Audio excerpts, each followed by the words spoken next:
Hello everyone, how are you? I am Akrash, your teacher here, and I will teach you different questions and their answers. So I welcome you on classtheta.com.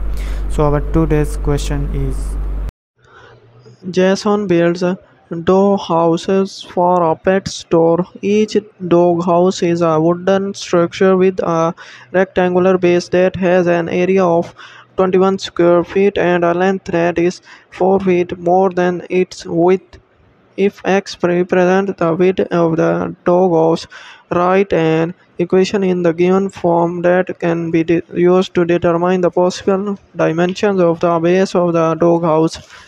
The answer of the question is the equation for the dimensions of the doghouse is x plus 4 is equal to 21. This is the correct answer of the question. If any question doesn't have a comment, I will be answering you as soon as I can. Thank you very much for watching the video.